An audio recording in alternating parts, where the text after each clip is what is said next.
Bienvenue sur votre chaîne préférée Akhbar el-Bled de Hassan Atlemsan. La haine anti-kabyle dans le cœur des hommes de Chengriha qui risque de brûler toute l'Algérie. Une haine anti-kabyle qui frappe encore et toujours en Algérie. Poursuivant son acharnement contre la Kabylie et les Kabyles, hommes et femmes, militants politiques, défenseurs des droits de l'homme, membres d'organisations de la société civile, journalistes, écrivains, artistes, étudiants et simples citoyens de toutes conditions, le régime algérien ne cesse d'actionner son bras judiciaire pour punir gratuitement des personnes innocentes et terroriser tout un peuple. Le 7 mars dernier, le tribunal de Dar el-Beida à Alger avait condamné Bouaziz Aït-Chbib à 6 ans de prison ferme, Lounès Hamzi à 5 ans, Farid Ahmed Saïd à 3 ans et Karima Naït Sid à 2 ans, Farhat Mhenni, Hanafi Ferhouh, Abdelrahman Merzoug, Slimane Qadi et Jugurta Louergui ont été condamnés à perpétuité. Jugurta Louergui a été jugé et condamné alors qu'il est décédé au mois de décembre dernier. Tous étaient poursuivis pour l'accusation célèbre d'atteinte à l'unité nationale et pour leur lien présumé avec le mouvement pour l'autodétermination de la Kabylie, un mouvement politique né en 2001 en Kabylie qui a toujours agi de manière pacifique et dont les activités étaient tolérées par les autorités algériennes jusqu'en 2020.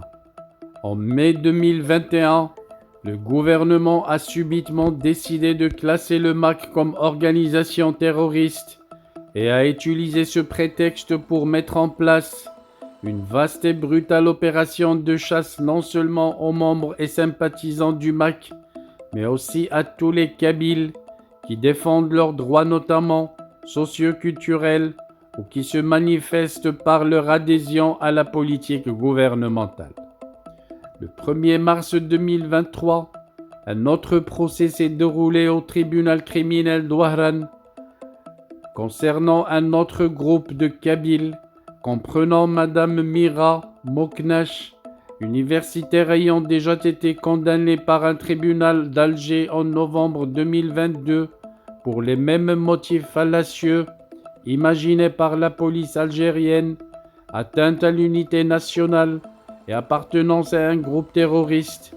À l'issue du procès, Lies Bouhada et Bilal Khamadj ont été condamnés à 7 ans de prison ferme. Kamel Bahri Idir Mehdi, Toufiq Fortas, Kousseila Ramtani et Mustafa Akouch, condamnés à 5 ans de prison ferme.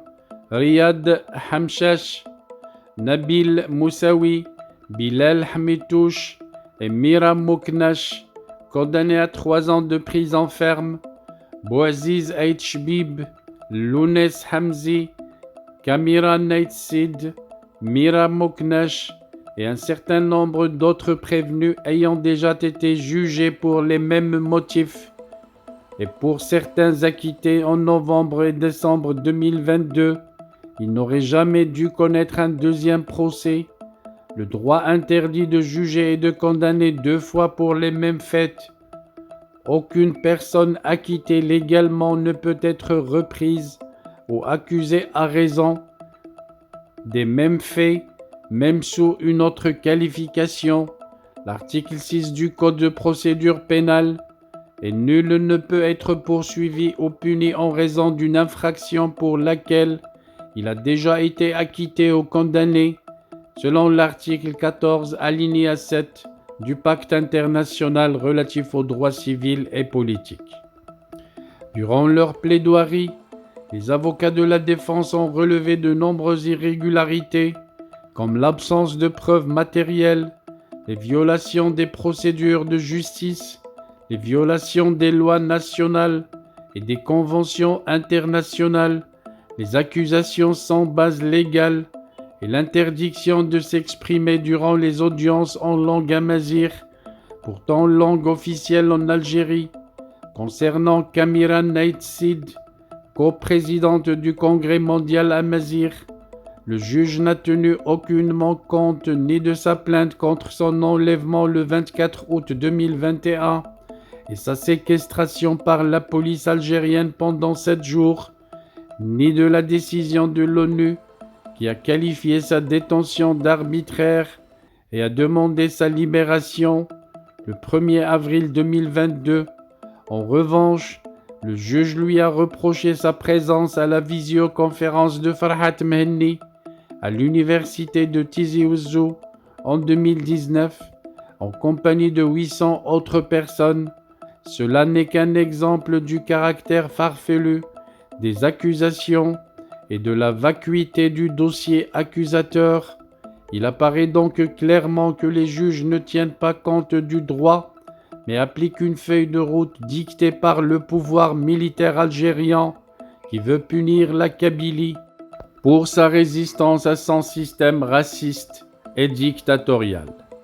Aujourd'hui, la Kabylie est sous surveillance, bâillonnée, violentée, terrorisée.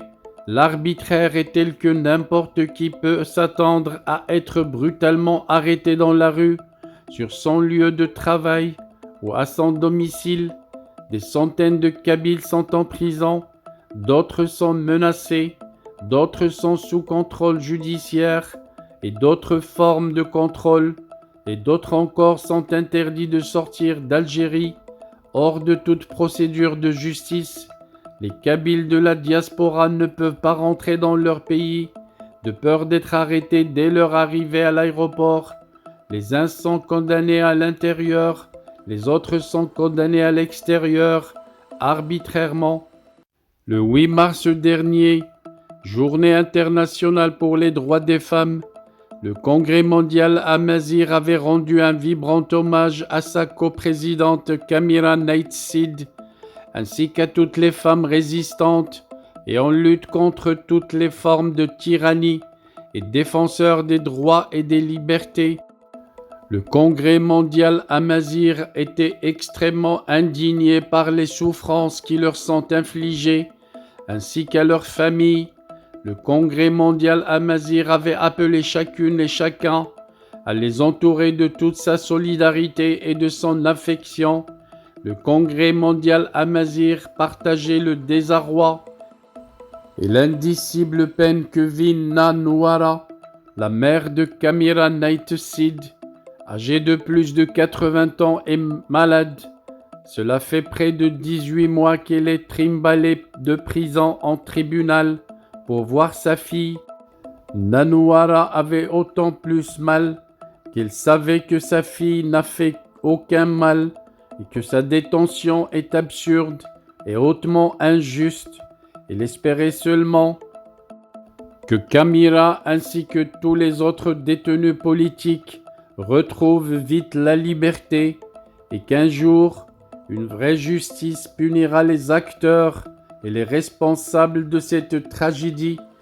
Les dictateurs mercenaires des services secrets français, installés à la tête du régime algérien depuis l'indépendance, depuis 1962, année durant laquelle ils avaient poignardé les vrais moujahidines, les vrais combattants kabyles qui se battaient pour chasser la France de l'Algérie.